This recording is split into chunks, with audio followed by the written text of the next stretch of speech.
My name is Melvin Weston, and my speech topic is Black Racism. The speech may be a little informative, but it's to persuade African Americans to change their outlook of racism. What is racism? If you ask someone that question, most people will answer one race hatred towards another race. And that is racism. That is a form of racism. But that's not the form of racism I'm talking about, that I'm going to be talking about today. I'm going to be talking about the form of racism that I feel is the biggest problem in America today. And that form of racism is black racism. What is black racism? Black racism is African Americans' hatred towards African Americans. A black male hatred towards another black male. A black male hatred towards a black female. A black female hatred towards a black male. A black female hatred towards other black females. Going on around America today, you hear about unarmed black males being killed by white police officers. And that's a very big problem. That's something that I feel needs to be taken care of, and I feel like it's not being taken care of in a very timely manner. And there's a lot of racial things that's going on in this world today, even in the year of 2014, that I feel like could be dealt with, but it's not being dealt with. And I feel like because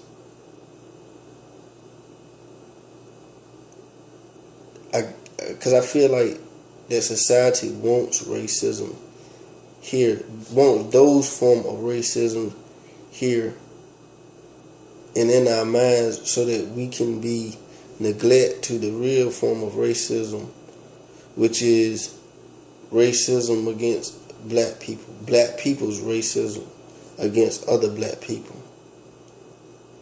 Because a lot of the times in the media, every time you see in the media, it's always black versus white. And so in our mind, the only form of racism is black versus white. But I feel once African Americans get the thought of racism within themselves, then they will be able to change and stop racism. So I'm going to give you a couple scenarios of what I feel like is black racism. Okay, I'm doing this speech for my public speaking class, and our instructor would like for us to give visual aids. I don't have pictures to show or props or anything to use, but I do have visual aid. My visual aid is not within myself. My visual aid is going to be within you, the audience. I'm going to paint some pictures, and I want you to paint them pictures in your mind. And it's going to be very easy for you to see the picture that I'm trying to paint in your mind, because especially if you're African American and you live in the African American community, because the things I'm going to talk about are things that you see every day. Okay, my first scenario of black racism. First of all, I want to say that black racism is talked about in the media every day, but they don't call it black racism. They call it black on black crime. And I think it's labeled that way once again so that we can't see the big picture. But my first scenario of black on black racism is one black male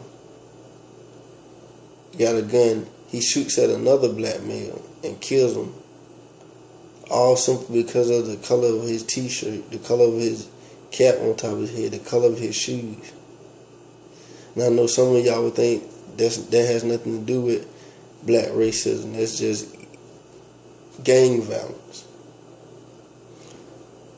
And you're right, that is gang violence, but it's also something that I feel is black racism, because it's one black man's hatred towards another black man. Because I don't know in the white Bloods. I don't know in the white Crips. I never seen a Mexican Blood or a Mexican Crip. Every Blood or Crip or person that was involved in gang violence over colors, every scenario I ever seen, it's always been a black man versus a black man. But I'm not going to say that it's not black versus other races also, but still, it's still a black man versus a black man. Another scenario,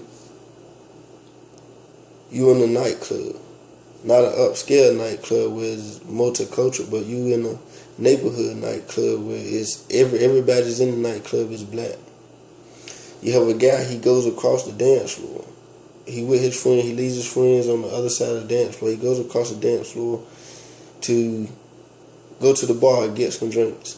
On his way back to go meet up with his friend, he's not bothering anybody. He's not trying to cause any trouble. He's just simply trying to get back to his friends. But he has to go through the dance floor to get to his friend. He's going through the dance floor. He steps on somebody's shoe. As he steps on his shoe, he stumbles. And as he stumbles, he spilled the drink. Also, the drink gets on the shoe and the drink gets all in the pants and all over the person's clothes. Then you have an altercation. They exchange words and gunshots are fired. Now you have one black male laying on the ground dead and another black male going to prison for the rest of his life, leaving his mother without a son, leaving his wife a widow, and leaving his children fatherless. There's two families like that. Two mothers without a son, two wives widowed, and two sets of children without fathers. All over something crazy. It's black on black racism. And I know those really don't paint the picture of what I'm trying to get you to see, but those are forms of black racism. But the things I'm about to go more in detail of black racism, what I call black racism. Okay, you ever just look at things and the way they are in America and you wonder why most of the successful businesses are ran by white males? I'm going to give you a reason why. Because you take a white male, I'm going to give you this scenario. You take a white male, he opens up a store in a Hosky. The store's open up, it's running, everything's selling, he making profit, and his profit's going through the roof. And he's not satisfied with that. He want to branch out, he want to make it bigger. So he gets on the phone, calls another white male, say, hey, profits are going through the roof, my store is doing very well, I want to branch out and franchise. So I'm going to open up another store in Windsor. I would like you to run it for me. And then the other guy replied, cool, I don't mind running it for you, I'll do that. So they hang up. As soon as they hang up, the guy in Windsor, the white male in Windsor, calls another white male. Hey, I just got off the phone with such and such. His store in the Hosky is doing good, and he wants to open up a store in Windsor, and he would like for me to run it. And I accept the offer to run it, so I want to put you on. And what I want you to do, I want you to be in charge of the employees. All you have to do is work with the employees. I handle the business side. Then the other person on the other end of the phone said, cool, I'll do that. They hang up the phone. Then the guy picks up the phone. The guy that's in charge of the employees, he picks up the phone and calls another white male. Say, hey, I just got off the phone with such and such in Windsor. He was on the phone with such and such in the Hosky. They got the store, and his profits are going through the roof. And they're going to open up a store in Windsor, and such is going to run it. He called me, and he wants me to be a head of employees. So I want to put you on too. So what I want you to do, I want you to be in charge of hiring. That's all you have to do is hire. I will manage the employees, and you know what I'm saying, we'll all be on, and we'll all make money together. We'll stick together, and we'll all make money and keep it going. And the scenario just keep going. It's a never-ending scenario. But if you go across the other side of town, and then you have a black man, He opened up a store. He runs his store. His store is doing very successful, and his profits are going through the roof. But he's content with what he's have. He content with what he have. He don't want to branch out. He don't want to franchise. He just want the one store that's doing very good. That's enough for him. And there's nothing wrong with that. But this is when the problem come in. You have another guy, another black male on the other side of the street. He opened up a store. Two separate commodities. They're not in competition with each other at all. But the guy just opened up his store on the other side of the street. His business is doing okay, but it's not doing very well. It's not very successful as a guy across the street. But he is turning a profit. But he's just turning enough profit to keep the store up and running.